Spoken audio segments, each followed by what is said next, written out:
Assalamualaikum. Tujuan awak dipanggil untuk menyelesaikan misi HU1443. Menurut sumber orang kita, awak dikehendaki berjumpa dengan Ustazah Nuriyatan Abdullah di checkpoint pertama untuk mendapatkan segala maklumat yang diperlukan. Di manakah saya boleh berjumpa dengan dia, Tuan? Menurut maklumat, dia merupakan seorang guru di SMK Seri Manjung Perak. Baik, Tuan. Saya akan cuba yang terbaik. Sila hubungi headquarters untuk laporan segera, ya. Good luck pada awak. Amin. Assalamualaikum. Ini Ustazah Nuria kan? Waalaikumsalam. Ya, apa boleh saya bantu? Ustazah, saya telah dipertanggungjawabkan untuk menyelesaikan misi HU1443. Sebelum tu saya perlu dapatkan maklumat tentang ibadah haji dan umrah. Apa maksud haji dan umrah, Ustazah? Okey, haji dari segi bahasa bermaksud tujuan dan maksud. Dari segi istilah pula, haji ni mengunjungi Baitullah pada bulan-bulan haji untuk kita mengerjakan ibadah yang tertentu menurut syarat-syaratnya. Apa dia bulan-bulan haji ni, Ustazah? Okey, bulan haji ni bermula pada bulan Syawal, bulan Zulkaidah dan 1 hingga 13 Zulhijjah. Bulan haji ni disyariatkan pada tahun ke-5 Hijrah. Kalau haji tadi maksudnya mengunjungi Baitullah pada bulan-bulan haji untuk mengerjakan ibadah yang tertentu dengan syarat-syarat yang tertentu. Maka umrah ni pula maksudnya mengunjungi Baitullah juga, Baitullah, tapi bezanya iaitu pada bila-bila masa. Dan pun untuk kita kerjakan ibadah tertentu dengan syarat-syarat tertentu. Beza haji dan umrah ni, haji pada bulan-bulan tertentu, umrah pula pada bila-bila masa. Tadi kita patut menunaikan haji ni. Okey. Wajib sekali dalam seumur hiduplah kita mengerjakan haji ni bagi yang mukallaf dan yang berkemampuan. Apakah yang wajib menunaikan haji ni, Ustazah? Syarat wajib haji. Pertamanya Islam. Maknanya semua orang Islam, okey. Yang kedua, daripada semua orang Islam ni tadi, pastikan orang Islam itu seorang yang baligh, maksudnya dah cukup umur, kan? Kalau bagi perempuan dah keluar darah haid, kan? Bagi lelaki dah pun keluar air mani. Okey. Maknanya itu dah cukup umur lah. Bagaimana pula kalau kanak-kanak menunaikan haji?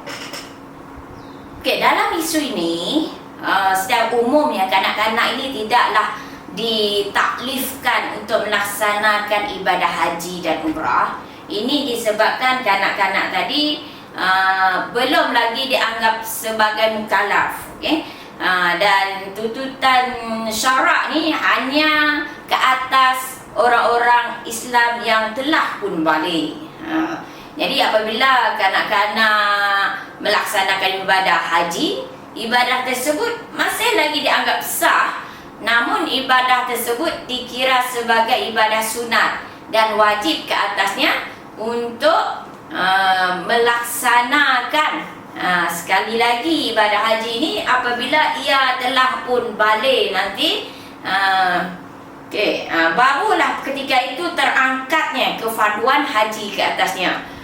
Ini berdasarkan daripada hadis Rasulullah sallallahu alaihi wasallam yang berbunyi, "Iza hajjas sabiyyu fahiya lahu hajjatun hatta yaqila wa iza aqala fa'alaihi hajjatun ukhra.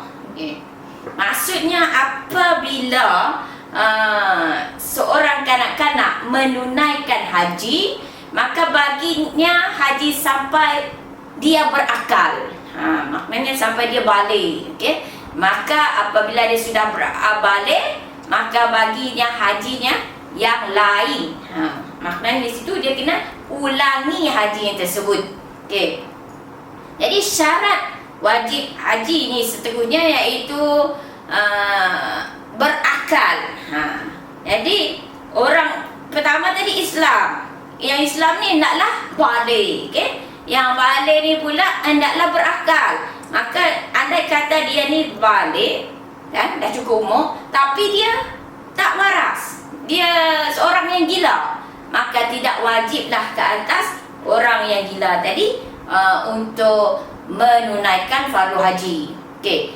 Seterusnya merdeka. Sekarang ni kita tak ada masalah lagi lah merdeka ni. Semua kita dah merdeka dah. Tak ada lagi perhambaan dalam sistem kemasyarakatan sekarang. Okay? Dan seterusnya berkemampuan.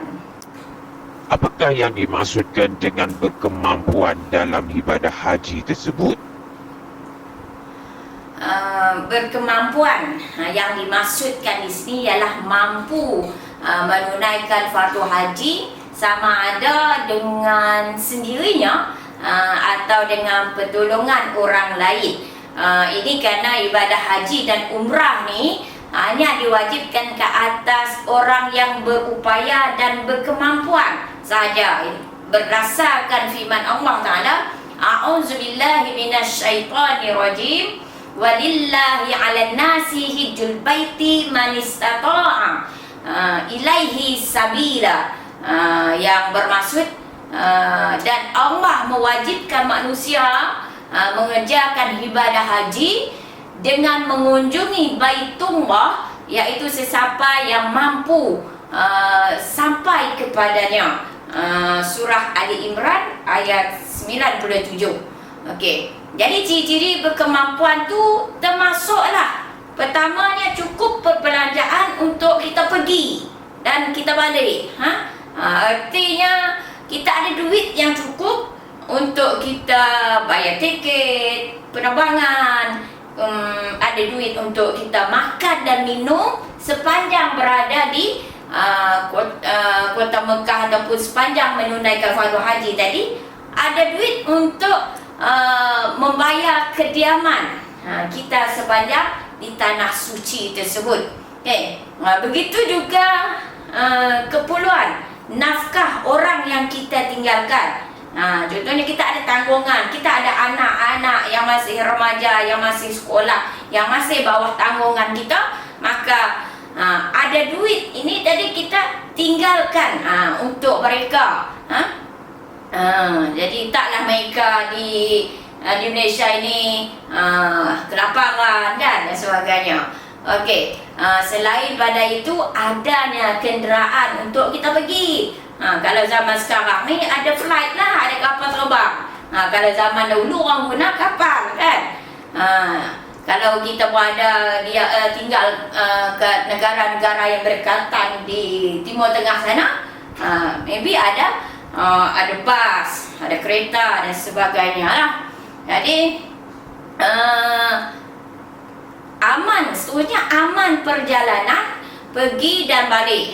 Jadi kalaulah berlaku hijack kan semasa kita dalam flight, mana tahu waktu nak menunaikan haji tadi ada orang-orang jahat kan, penganas-penganas ni dia hijack flight kita, nak pergi Mekah dia bawa melencong kat lari kan. Jadi pada ketika tersebut tidaklah kita berdosa, walaupun kita dah mampu dah dari sudut kewangan dan sebagainya tadi kan, taklah kita berdosa lah kerana tidak dapat menunaikan haji pada ketika tersebut. Okey, seterusnya sihat tubuh badan. Okey, penting kita sihat tubuh badan sebab kita nak menunaikan ibadah ni, agar kita dapat menunaikan ibadah kita dengan sempurna kan. Jadi walau bagaimanapun, bagi orang yang tak sihat, sakit kan, orang yang sakit yang di mana tiada harapan sembuh, ataupun orang yang tak sempat lagi nak menunaikan haji, duit dah cukup apa, tunggu giliran dah meninggal dunia. Jadi orang macam ni bolehlah mengupah orang lain untuk menunaikan hajinya. Bagi orang yang sakit tadi, dia sendiri boleh upah orang lain kan. Bagi yang dah meninggal dunia ni tadi, waris dia lah, sebaik-baiknya waris sendirilah yang menunaikan haji untuk ibu bapa dia yang dah meninggal dunia tersebut. Okay. Bagi muslimah pula, bagi perempuan Islam, wanita Islam, hendaklah mendapat keizinan suami atau walinya, atau ditemani oleh suami dia sendiri ataupun mahram dia. Kalau tak pun ditemani oleh wanita-wanita Islam yang dipercayai untuk menunaikan fardu haji. Okey. Kalau solat ada rukun, puasa ada rukun, adakah haji dan umrah ni ada rukun juga, Ustazah? Ya, itu semestinya. Setiap ibadah ni wajib ada rukun sebagai garis panduan untuk menentukan sesuatu ibadah itu sempurna ataupun tidak. Okey. Jadi rukun haji ni terdiri pada 6 perkara. Pertamanya niat. Okey. Niat ni adalah umpama jantung kepada sesuatu ibadah.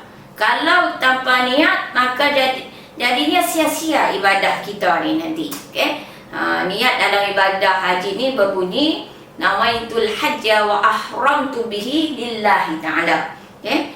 Sahaja aku mengerjakan haji dan aku berihram dengannya kerana Allah Ta'ala. Okey. Rukun yang kedua iaitu wukuf. Wukuf iaitu kita berada di padang Arafah walaupun seketika, itu bermula dari masuk waktu zuhur 9 Zulhijjah hinggalah sebelum masuk waktu subuh pada 10 Zulhijjah. Jadi selepas dia menunaikan fardu zuhur pada 9 Zulhijjah tersebut, sunat pada kita untuk memperbanyakkan doa, kerana waktu itulah doa yang begitu mustajab, doa yang insya-Allah Allah akan mengabulkan. Okay. Kita akan berada dekat padang Arafah tersebut, berdoa, berulang-ulang kali berdoa. Okay. Seterusnya, rukun yang seterusnya itu tawaf. Tawaf ni maknanya kita mengelilingi Kaabah. Okay. Sebanyak 7 pusingan, yang dimana akan bermula di Hajarul Aswad, okay, dan juga berakhir juga di Hajarul Aswad. Okay. Syarat pertama untuk kita tawaf ni, pertama hendaklah kita dalam keadaan suci daripada hadas kecil dan hadas besar, artinya dalam keadaan berwuduk. Okay. Yang keduanya menutup aurat lah. Yang ketiga bermula daripada sudut Hajarul Aswad. Kat situlah kita mula kita berniat tersebut. Okay. Dan yang keempat, kita kena pastikan bahawa Kaabah ni sentiasa berada di kiri kita dan kita bergerak ke hadapan. Jangan bergerak ke belakang pula. Okay. Sebelah kiri dan bergerak ke hadapan. Dan waktu tawaf tersebut jangan berpaling niat. Untuk keluar tawaf ke, berniat lain ke, okay? Jangan berpaling niat. Memang tawaf tersebut dilakukan untuk tujuan tawaf kerana Allah Ta'ala. Okay? Dan dilakukan sebanyak 7 kali pusingan. Okay? Tawaf tersebut hendaklah kita lakukan di dalam Masjidil Haram. Tak boleh keluar daripada Masjidil Haram. Okay. Rukun yang seterusnya iaitu sa'i. Sa'i ni iaitu kita berjalan ulang-alik dari Bukit Safa ke Bukit Marwah. Pun sebanyak 7 kali juga dengan syarat-syaratnya lah. Okey. Jadi syarat-syaratnya pertama dilakukan selepas tawaf lah. Okey. Kemudian berniat semata-mata untuk bersa'i kerana Allah Ta'ala. Bukan kerana nak lomba lari ke apa ke tak. Tapi untuk bersa'i kerana Allah Ta'ala. Okey. Kemudian pastikan bermula daripada Safa dan berakhir di Bukit Marwah. Waktu kita sa'i tersebut, pastikan kita sa'i ni sampai ke penghujung tempat sa'i tu. Memang betul-betul di Safa. Jangan di pertengah jalan dah patah balik. Tengah jalan patah balik. Itu tak betul. Okey, dia kena sampai hujung dia ke situ. Okey. Kalau kita pergi ke Masjidil Haram tempat sa'i tu, dia ada aras-aras tingkat-tingkat dia kan. Jadi pastikan betul-betul kita lalu di bawah tu memang ada macam bukit ke bawah kat lubang kan. Lalu kat belakang tu dia punya kereta lalu kat tiang tu lah, di belakang tiang tersebut. Okey. Dan pastikan berakhir di Bukit Marwah lah. Okey.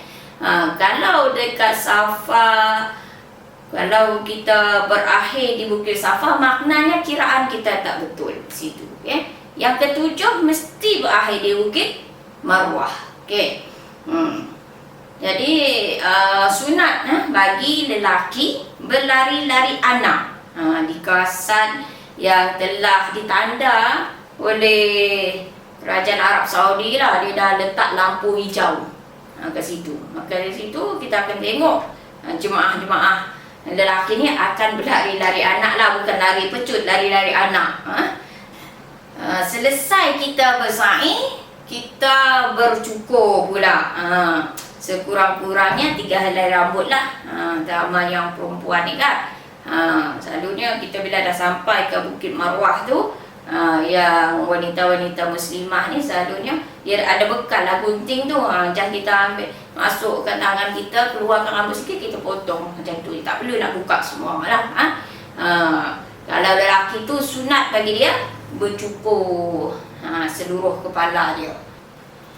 Dan rukun yang terakhir iaitu tertib. Tertib ni maksudnya mengikut urutan tersebut. Kita tak boleh letak wukuf di belakang, ikut suka hati kita, dia sa'i di hadapan, tak ada. Dia mesti bermula dari niat, wukuf, tawaf, sa'i kan. Okey. Adakah umrah juga mempunyai rukun yang sama seperti haji? Rukun umrah ni ada 5 je. Okey. Rukun yang lebih kurang sama je dengan rukun haji ni. Tapi wukuf je tak ada. Kecuali wukuf. Niat, tawaf, sa'i, bercukur dan tertib. Kalau haji tadi, niat, wukuf, tawaf, sa'i, bercukur dan tertib. Ada 6. Tapi umrah ada 5 je. Apa beza rukun haji dan wajib haji, Ustazah? Rukun haji ni, jika kita tertinggal atau tidak melakukannya sebahagian daripada rukun haji ni, akibatnya haji kita tak sah pada tahun tersebut. Maka kewajiban haji bagi orang Islam yang tidak cukup syarat, tidak cukup rukunnya pada tahun tersebut, hendaklah mengerjakan haji pada tahun-tahun akan datang. Kerana haji dia pada tersebut, kefarduan haji katanya belum lagi diangkat, kerana tak sah tadi kan. Okey. Manakala wajib haji ni pula, jika kita tinggal, haji kita tetap sah. Kalau kita tinggal wajib-wajib haji kita tidak sah, tetapi kena bayar dam, iaitu denda. Denda kerana tidak melaksanakan perkara wajib haji ni tadi. Okey. Perkara wajib haji ni pertamanya berniat di miqat. Wajib umrah pun sama juga, berniat di miqat. Okay. Wajib umrah ni satu je. Perkara wajib umrah ni itu berniat di miqat, sama dengan wajib haji lah. Okay. Miqat ni ada dua, terbagi pada dua, miqat zamani dan miqat makani. Okay. Miqat zamani ni miqat yang dimana telah ditentukan bagi seseorang untuk berniat ihram haji, iaitu bermula daripada 1 Syawal hingga terbit fajar pada 10 Zulhijjah. Okay. Itu ketentuan masa, maksudnya miqat ni ketentuan masa. Okay. Dan miqat makani pula maksudnya ketentuan tempat ataupun sempadan untuk kita berniat menunaikan haji ni tadi. Okay. Ulang balik. Miqat zamani ni miqat yang berkaitan dengan masa, ketentuan masa untuk kita berniat. Okay. Miqat makani pula ketentuan tempat. Tempat mana kita nak berniat tadi. Okay. Jadi yang datang dari Madinah selalunya mereka ni akan berniat ihram di Zulhulaifah. Okay. Yang datang dari arah Iraq pula akan berniat di Zatul Iraq lah. Kalau jemaah haji yang Malaysia, yang datang daripada Asia Tenggara, mereka ni berniat di Qanul Manazil. Sementara jemaah haji yang datang daripada Mesir, lagi dari arah Tunisia, mereka ini akan berniat ihram di Zufah.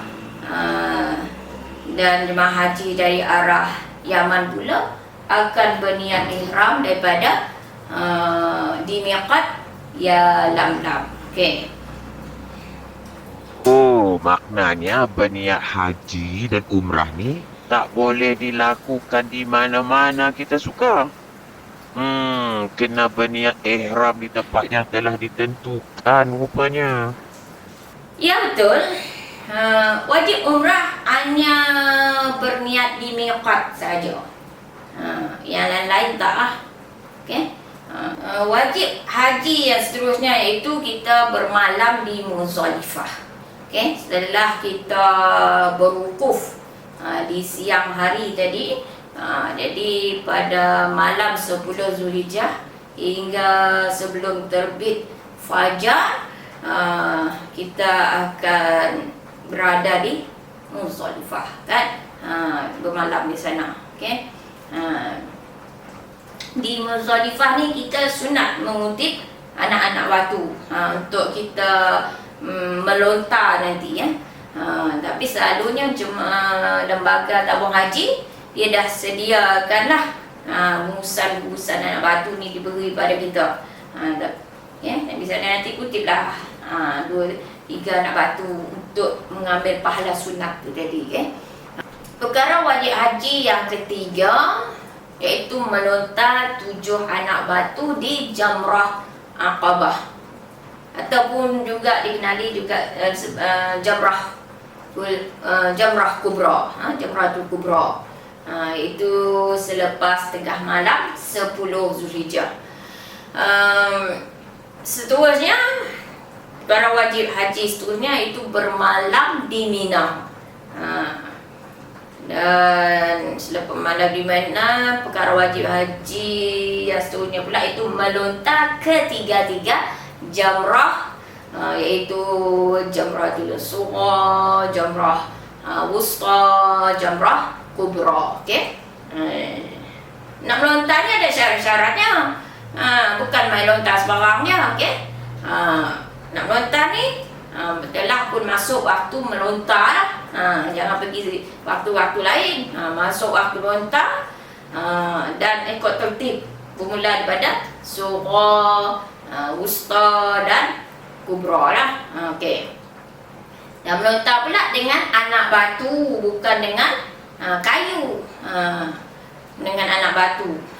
Dan kita lontar tu hendaklah kita lontar dengan tangan. Lontar dengan tangan macam ni. Jangan pula kita macam nak main bowling kan macam tu. Lontar dengan tangan. Lontar satu persatu anak batu tadi. Jangan dia ambil ke tujuh-tujuh terus baling ke situ tak. Lontar satu.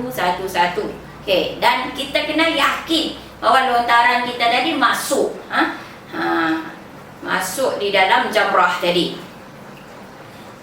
Seterusnya tujuan melontar itu hendaklah melontar, kan? Jangan terpesong tujuan kita.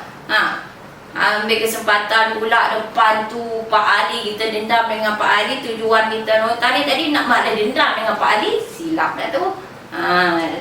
Okay. Kita punya niat tu dah lari dah nanti. Terusnya cukup 7 biji anak batu tadi dengan yakin. Masuk ke situ lah. Seterusnya menjauhi perkara yang dilarang di dalam ihram haji. Dia pantang larang juga rupanya ibadah haji ni. Ya. Ianya bertujuan untuk mendisiplinkan kita dan agar kita ni fokus ketika menunaikan ibadah haji dan umrah ni. Okay. Antara larangannya ialah pertama berwangi-wangian. Baik lelaki ataupun perempuan tak boleh berwangi-wangian. Okay. Yang kedua, menyapu minyak rambut. Menyapu rambut ni dengan minyak. Okay. Seterusnya, mencabut mana-mana bulu di badan kita, rambut kah, dicabut kah dan sebagainya lah, bulu-bulu hidung kah, kan. Maksudnya potong kuku pun tak boleh. Sebab itu sebelum kita berniat ihram tu pastikan diri kita dah bersih dah. Kuku tak panjang dah dipotong awal-awal. Okey. Memburu binatang buruan pun tak boleh. Kita nak pergi menunaikan haji, beribadah, bukan nak pergi berburu. Okey. Seterusnya tak boleh juga kita nak rosak-rosakkan, nak petik-petik bunga, daun-daun, potong-potong tumbuh-tumbuhan ketika kita berihram haji ni. Okey. Memakai sarung tangan pun tak boleh. Kalau wanita tutup muka pun tak boleh. Maka kita tak boleh pakai purdah tu. Ketika menunaikan fardu haji tu. Dalam keadaan ihram. Di luar ihram tak apa. Seterusnya memakai pakaian yang berjahit bagi lelaki. Jadi lelaki ni, lepas itu kita tengok pakaian lelaki ni dia guna pakaian ihram tu kan yang putih tu. Dia tak ada jahitan. Atas selipar pun kena cari selipar yang tak berjahit. Selipar getah. Okey. Seterusnya perkara yang dilarang seterusnya itu berkahwin. Nak pergi haji, nak berkahwin pula, tunggulah balik Malaysia nanti berkahwin. Berkahwin tak boleh, mengahwinkan pun tak boleh. Ataupun wakil minimal berkahwin pun tak boleh. Okay? Terusnya bagi pasangan suami isteri, sewaktu dalam ihram haji tak boleh melakukan perbuatan persetubuhan antara suami isteri lah. Dan juga mana-mana perbuatan yang boleh merangsangkan syahwat pun tak boleh juga. Okay? Jika kita langgar, maka kena bayar dam lah Ustazah. Ya. Tapi jika kita telah bertahallul, maka larangan tadi telah boleh kita lakukan. Apa maksud tahallul tu? Tahallul ni maksudnya membebaskan diri daripada larangan yang terdapat dalam ihram tadi. Okay?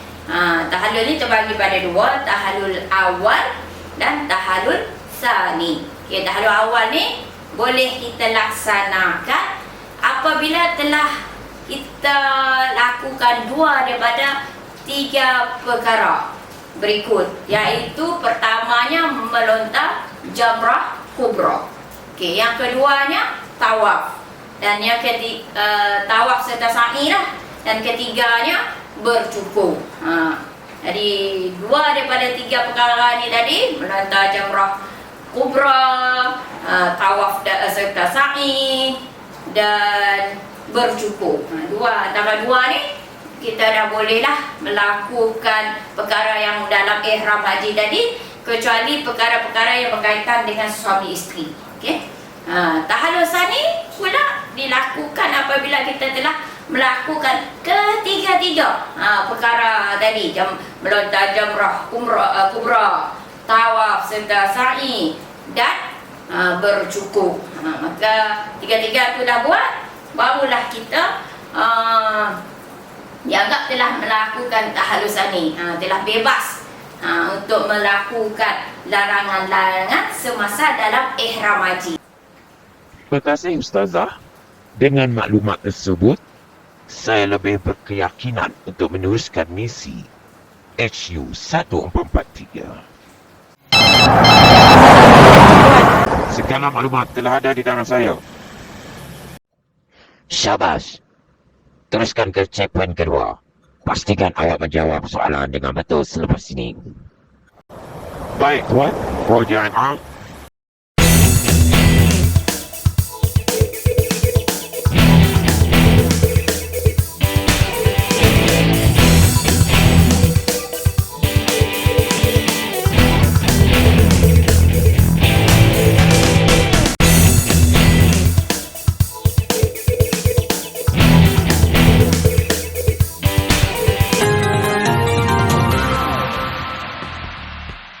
Anda sudah bersedia? Ya.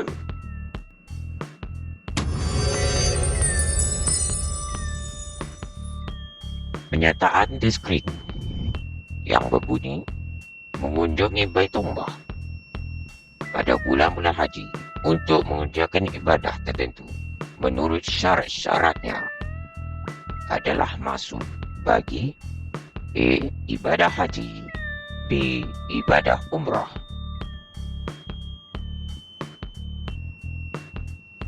A. Ibadah haji.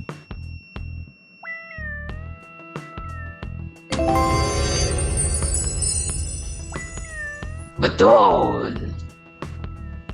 Bilakah ibadah haji disyariatkan?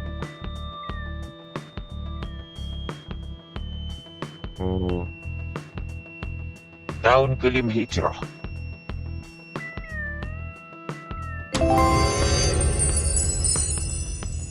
Jawapan anda betul. Bilakah bulan-bulan haji? Syawal, Zulkaidah dan 1 hingga 13 Zulhijjah.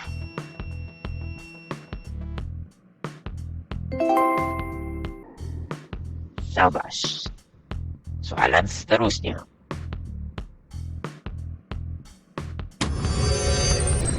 Nyatakan syarat wajib haji.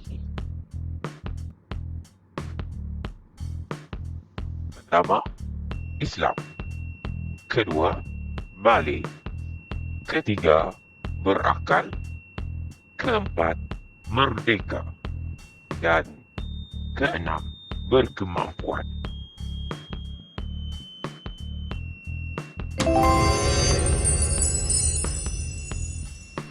Syabas. Soalan seterusnya. Sebutkan ciri-ciri berkemampuan.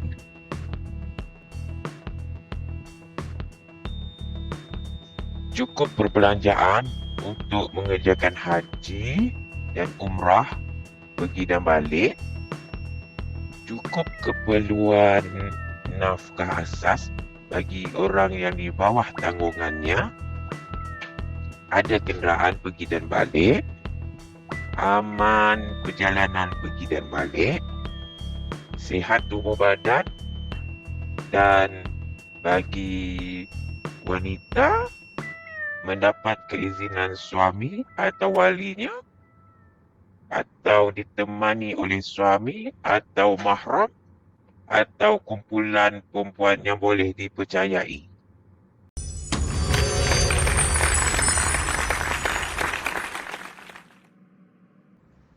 Betul.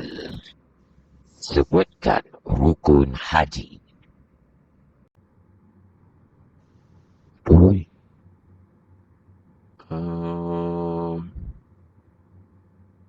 Niat, wukuf, tawaf, sa'i, bercukur dan tertib.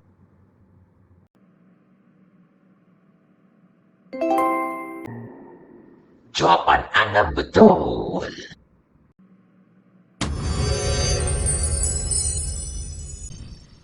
Nyatakan rukun umrah. Niat, tawaf, sa'i, bercukur dan tertib.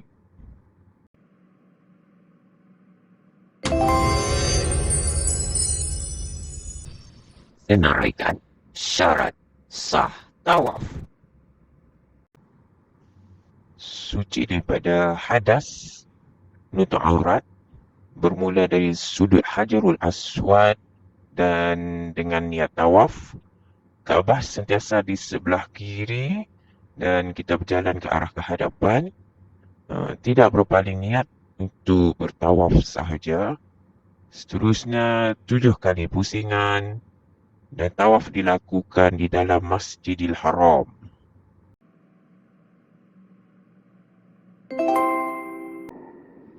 Tahniah, betul.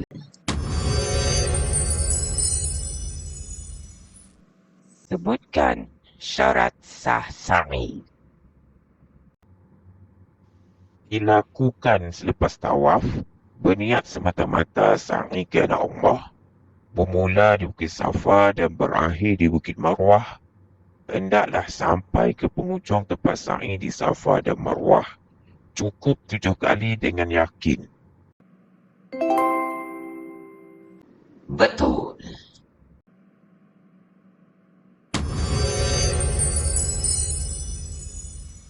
Soalan seterusnya, sebutkan perkara wajib haji. Pertama, niat ihram di miqat. Kedua, bermalam di Muzdalifah. Ketiga, melontar 7 anak batu di Jamrah Kubra. Keempat, bermalam di Mina. Kelima, melontar 7 anak batu di ketiga-tiga jamrah. Seterusnya, menjauhi larangan ihram. Anda betul.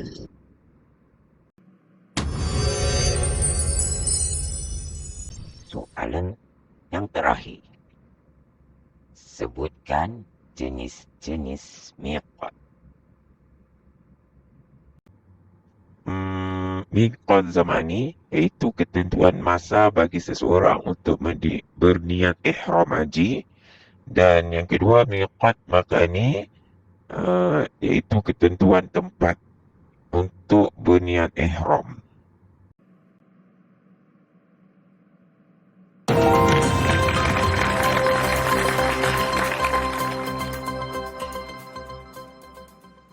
Ya, dengan ini anda layak ke checkpoint 3.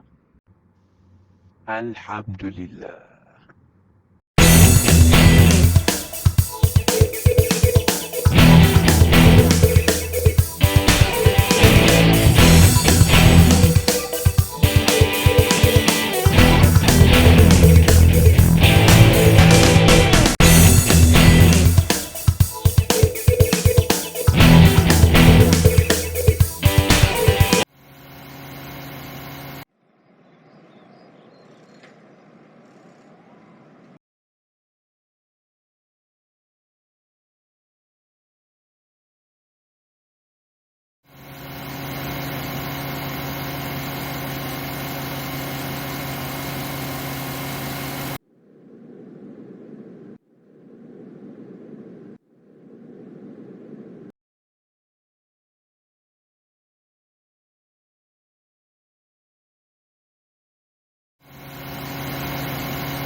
Assalamualaikum Tuan. Misi telah diselesaikan. Saya dalam perjalanan balik ke headquarters.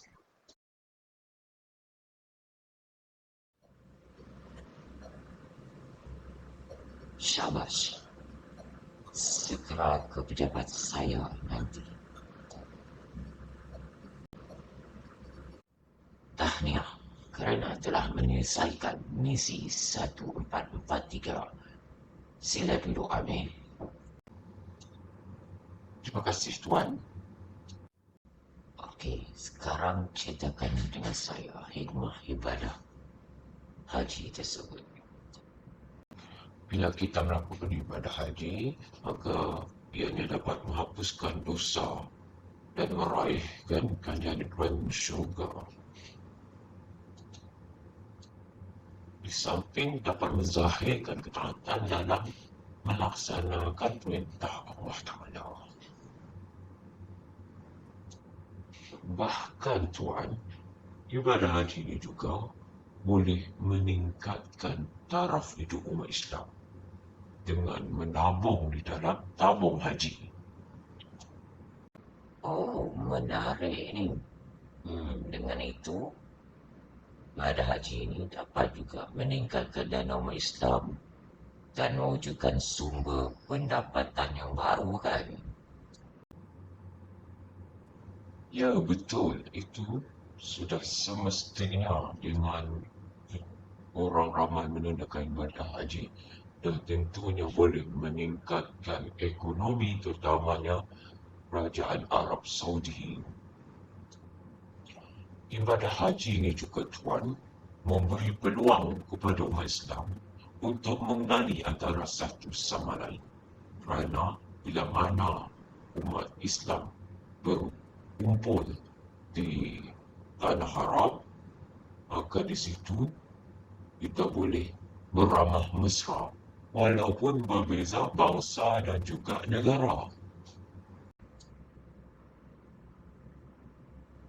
Saya fikir ibadah haji ini juga boleh menzahirkan kekuatan umat Islam.